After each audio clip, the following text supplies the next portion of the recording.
No capítulo 6, o Cristo Consolador. O Consolador prometido. Se me amais, guardai os meus ensinamentos, e eu rogarei ao Pai, e Ele vos dará outro Consolador, para que fique convosco para sempre. O Espírito de verdade que o mundo não pode receber, porque não o vê nem o conhece. Mas vós o conheceis, porque habita convosco e estará em vós. Mas aquele Consolador, o Espírito Santo que o Pai enviará em meu nome, esse vos ensinará todas as coisas e vos fará lembrar de tudo quanto vos tenho dito. João, capítulo 14, versículos 15 a 26.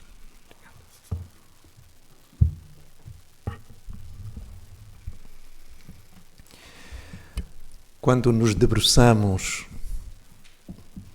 um pouco mais a respeito da presença de Deus na vida da sua criação, da qual nós fazemos parte, começamos a constatar que essa presença divina, ela é permanente. Está conosco dentro e fora de nós. Acompanha-nos de uma forma sempre amorosa e a finalidade é conduzir-nos à perfeição. Podermos tornarmos-nos um dia em ato aquilo que nós já somos potencialmente. Filhos da luz, filhos do amor, espíritos eternos. Jesus funciona para nós, espíritas, como o governador espiritual da Terra. Esteve connosco há 2000 anos e as Escrituras, as antigas, e os próprios profetas da Antiguidade falavam a respeito da vinda do Messias como uma necessidade para libertar a própria criatura humana do jugo a que se encontrava dentro da sua própria ignorância. E nós vamos encontrar precisamente o Mestre a surgir entre nós e a trazer-nos boas notícias do reino de Deus, falando-nos sobre um Pai amoroso, logo um Pai de todos nós, e da necessidade, da importância da edificação de um reino dos céus ou no reino de Deus em nós mesmos. E naquela época, Jesus veio para ajudar-nos a despertar, a poder nos chamar a atenção a respeito das coisas do mundo, associando simbolicamente a César, e das coisas do Espírito, associando-as diretamente a Deus. Que era necessário dar a Deus o que é de Deus e a César o que era de César. Então, o Mestre procurou, naquela época, ajudar-nos a discernir entre aquilo que nós somos como espíritos eternos, criação divina, e aquilo em que nós estamos temporariamente num corpo físico, realizando uma aprendizagem intelecto-moral que é fundamental para a realização do nosso desenvolvimento pessoal. Então Jesus, naquela época, acabou por ser a luz que se fez no meio da escuridão. E muitos, mesmo assim, acabaram por não conseguir divisá-la. Porque quando nós estamos a dormir, e principalmente num sono mais profundo, luz ou sombra é indiferente. Não damos conta. E foi o que aconteceu, e por isso o mestre da escola da vida, sabendo perfeitamente a respeito de como é que nós funcionamos na condição de irmão espiritual mais velho, ele, sendo um consolador que na época trouxe muito alívio, muita esperança e marcou uma época de tal forma com a sua manifestação de amor incondicional, refletindo o próprio Criador, que ele dividiu a história. Não coube nela. E por isso nós falamos antes e depois de Cristo. Porque efetivamente, através do Cristo, nós vemos uma nova era para a humanidade surgir aqui no mundo, no que diz respeito ao amor. E na sua manifestação materializada, que é a caridade. Então Jesus, na verdade, foi uma luz que surgiu para ajudar a diluir as sombras da ignorância e da inconsciência que nos envolviam e que ainda de alguma forma nos envolve a muitos até hoje, no sentido de nos libertar.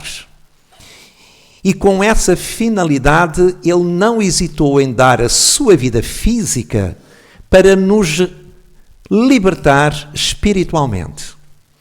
Então, dentro daquilo que era possível no máximo de fazer, de se dar a todos nós, foi o que ele fez. Foi dar a sua vida física para que nós pudéssemos encontrar um caminho libertador a nível espiritual. Então ele foi o Consolador. Foi um Consolador que, através dos seus ensinamentos e da forma como se conduziu entre nós, deu continuidade a todos aqueles que vieram antes dele, nomeadamente Moisés, trazendo o Deus único para o povo, e de todos os profetas que se lhe seguiram até à altura do próprio Mestre. Então nós vemos que a humanidade tem vindo a ser acompanhada de perto, através de emissários divinos que vão encarnando aqui na Terra, no sentido de poderem nos ajudar a educar-nos espiritualmente. E por isso, sabendo o Mestre o que era expectável relativamente à sua mensagem, ele próprio, na última ceia, junto dos discípulos, onde o apóstolo João tomou esta nota que acabamos de ler aqui, diz-nos, dirigindo-se aos seus discípulos: se me amais, guardai os meus mandamentos, e eu rogarei ao Pai para vos enviar um outro Consolador, o Espírito da Verdade, que ficará para sempre convosco, mesmo não o vendes.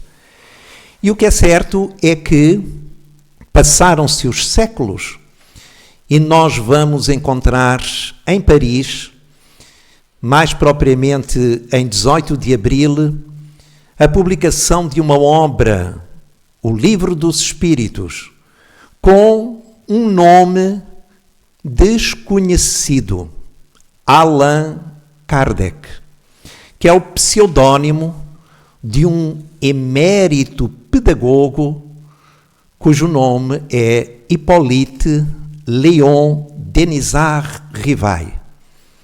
Então, através da publicação desse livro, chegou, materializou-se no mundo, cumpriu-se a promessa de Jesus.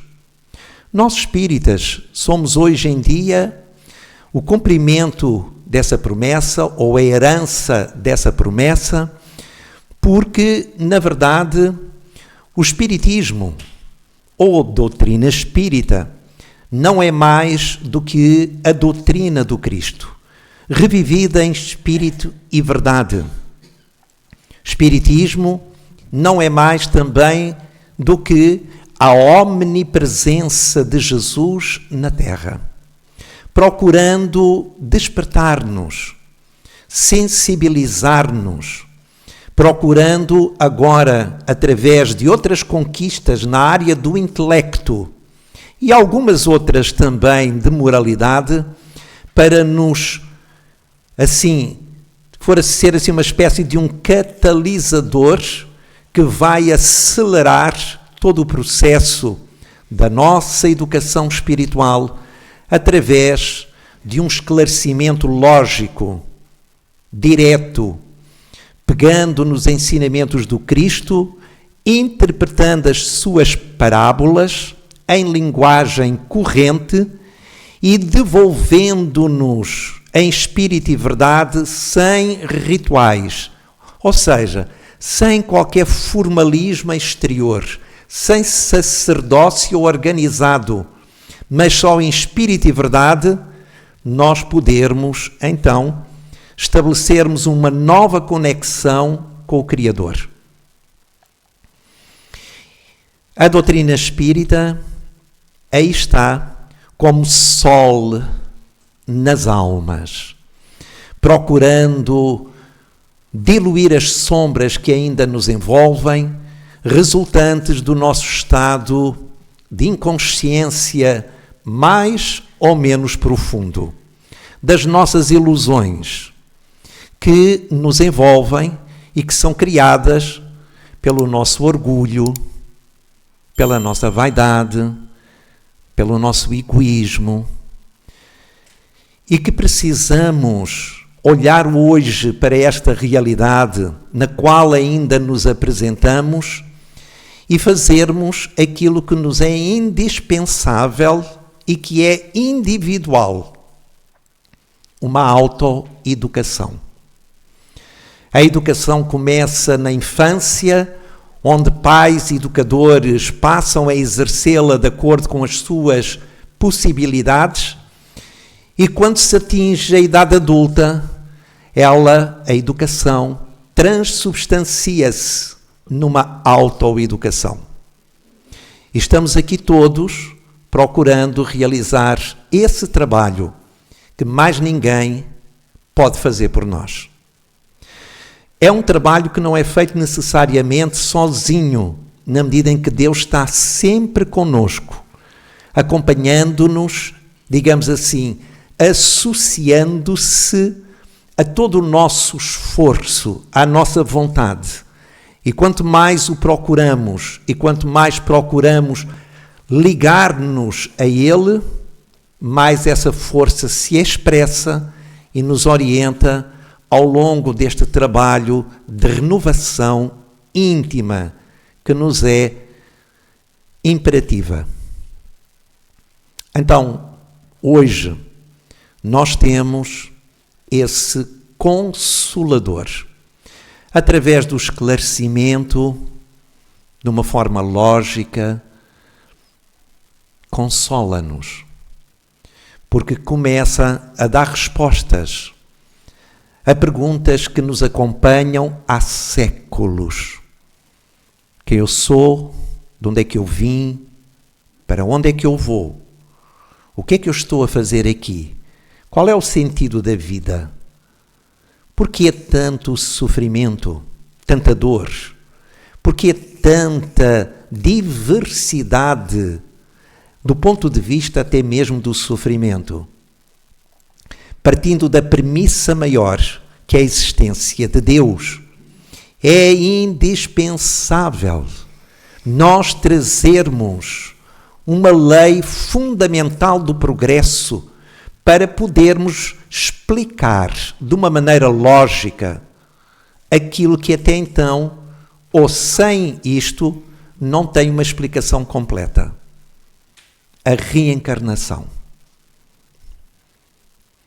Precisamos da multiplicidade das existências, porque não se consegue fazer um trabalho de educação espiritual a não ser no tempo e no espaço. Procurarmos ter várias oportunidades onde em cada uma delas, cada um de nós vai progredindo, vai fazendo conquistas internas, no sentido de desenvolver cada vez mais os sensos ou sentidos da alma, para que os poderes transformadores do espírito possam se manifestar. E para isso o que é que nós temos de fazer? Uma educação da nossa mente. Uma mente que mente tantas vezes e que precisamos olhar atentamente para aquilo que se passa no nosso mundo mental, para aquilo que nós sentimos. Começarmos a mudar aqui o nosso paradigma de vida, deixar de sermos regidos pelos sentidos físicos que só nos dão informação do exterior, para dirigirmos a nossa atenção com a nossa vontade para dentro de nós. Enquanto olhamos para fora, como diz Jung, o pai da psicologia analítica, nós sonhamos. E só quando olhamos para dentro é que despertamos. E por isso nós vemos como autoconhecimento e o reino de Deus está dentro de vós, é precisamente o ponto principal de convergência entre o espiritismo e a psicologia. Porque nós estamos a falar do mesmo, embora usando de outra terminologia, mas é a mesma coisa. Não fosse a própria psicologia, a palavra em si, queria dizer o estudo da alma. Ora, nós estamos hoje bem mais equipados com determinados recursos, inclusive na área da ciência, onde determinados companheiros que são autênticos sacerdotes do espírito na comunidade científica têm vindo a contribuir para que haja cada vez mais uma aproximação entre aquilo que é de natureza espiritual e o que é de natureza material, aqui no sentido mais racional científico, se quisermos assim. Ou seja, mostrar que uma e outra não são opostas, mas se complementam, tal como Allan Kardec, inclusive no Evangelho segundo o Espiritismo, logo no primeiro capítulo, fala da aliança da ciência e da religião. Então hoje nós vemos vários cientistas a debruçarem-se sobre questões como a reencarnação, estudando crianças que se lembram das suas existências anteriores. Feito por psicólogos, por psiquiatras, físicos. Hoje continuam a acontecer esses estudos. Não temos informação de uma maneira geral, porque os média não nos dão esse tipo de informação. Mas quem pesquisa um pouquinho isto, hoje, com a ferramenta da própria net, nós vamos ao Google e vamos começar a encontrar uma série de coisas. Hoje está cada vez mais na ordem do dia a dia, na parte dos médicos em particular, as experiências de quase morte, que vão nos levando cada vez mais a confrontar-nos com a chamada fronteira da morte, se ela realmente faz cessar a vida da consciência ou se é uma porta que se abre na direção da vida infinita. E tudo vai apontando nessa direção. Ou seja, a comunidade científica, através de alguns dos seus elementos, tem vindo a trabalhar no sentido de aprofundarem o seu conhecimento e começarem a tocar, como já começaram, na área espiritual. Nomeadamente a própria física quântica, que se debruçando sobre os infinitamente pequenos, tão infinitamente que vai muito, muito para além do átomo. Porque o átomo foi considerado durante muitos séculos como a partícula indivisível da matéria. Agora, aonde é que a gente já vai? Já vai num ponto tão mínimo, a nível de subpartículas, que a própria física quântica adentra na dimensão da energia. Deixa de existir a matéria sólida para irmos à sua origem, a energia. E começa a adentrar na dimensão do espírito. Então, quando nós lemos alguns livros, e para aqueles que já leram, livros escritos por físicos, na física quântica, é como se nós estivéssemos a ler livros escritos por místicos, onde a dimensão espiritual está presente. Ora, então, tudo isto para dizermos que hoje nós estamos com muitos recursos, não só diretamente da espiritualidade superior, mas também daqueles que a representam aqui, materializados no seu corpo, e que também desenvolvem o seu trabalho contribuindo para um esclarecimento definitivo da própria consciência humana, onde se irá afirmar, mais ano, menos ano, da realidade da reencarnação e do próprio espírito. Claro que Allan Kardec, no seu tempo, já realizou, iniciando esse trabalho, outros lhe seguiram, há uma continuidade até aos dias de hoje e cada vez maior, porque o progresso é uma lei natural. E como disse Jesus, não há nada encoberto que não se venha a descobrir.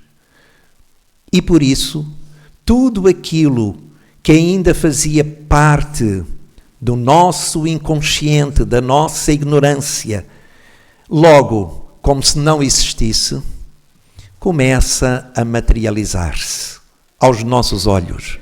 Começa a haver evidências, começam a haver factos para nos sensibilizarem definitivamente para aqueles que ainda tenham dúvidas ou que não acreditem que somos espíritos que estamos temporariamente num corpo físico. Esta é uma realidade. E isto é importante porque, seguindo esta orientação, isto leva-nos a educarmos-nos em relação à vida, colocando como fator principal as coisas da alma e não as coisas do corpo. Fazermos aqui uma educação do ponto de vista da posse, onde ainda procuramos tanta coisa de natureza material para nos transmitir segurança, para poder nos trazer, inclusive, reconhecimento, aplauso dos outros, como homens e mulheres de sucesso no mundo. Quando Jesus disse-nos que venceu o mundo. Ele não nos disse que venceu no mundo. Ele venceu o mundo.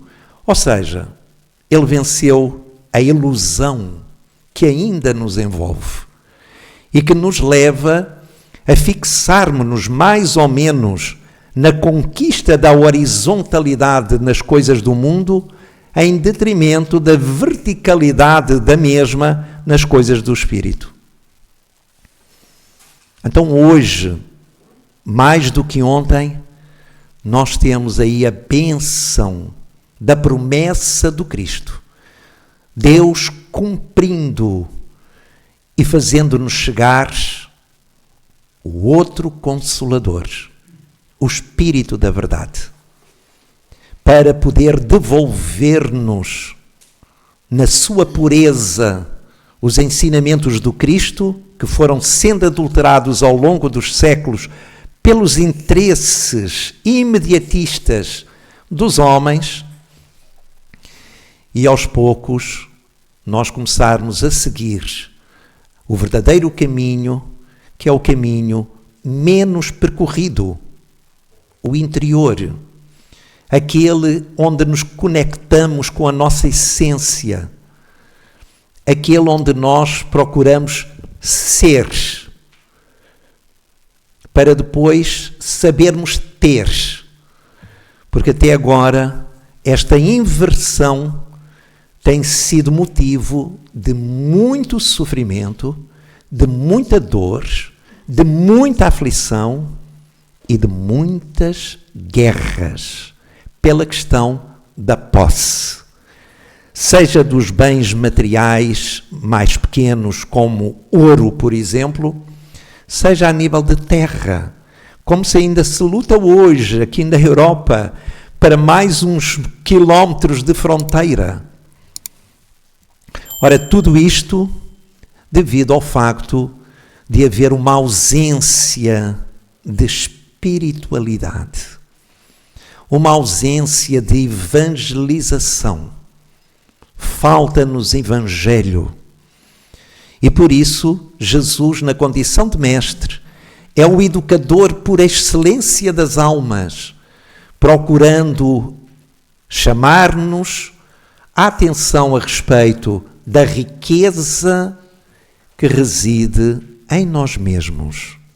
Tudo o que procuramos lá fora, na nossa loucura, na nossa insânia, dentro da nossa inconsciência, está dentro de nós. Aquilo que nós queremos para felicidade, paz, alegria de viver, saúde, está tudo dentro. Então a saída da condição em que nós nos encontramos ainda está dentro. E por isso é que o Mestre nos disse que o reino dos céus está dentro de nós.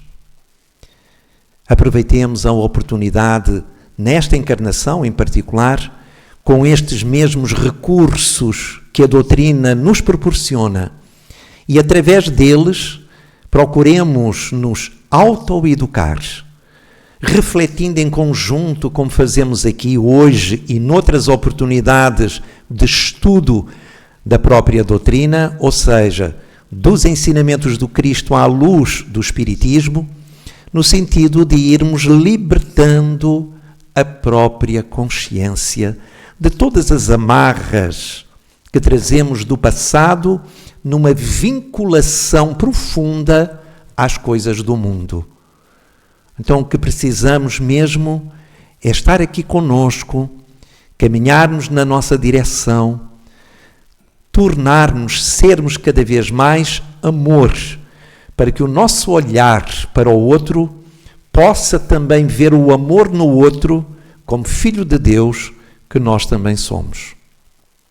Então que a bênção amorosa de Jesus possa continuar a envolver-nos como nos envolve e nós podermos indo refletindo essa mesma presença amorosa que nos acompanha ao largo dos milénios, para que nós possamos definitivamente deixarmos um homem velho e podermos surgir como um homem novo, numa nova forma de pensar e de sentir, de agir, ao podermos melhor compreender o próprio sentido da própria vida. Muita paz.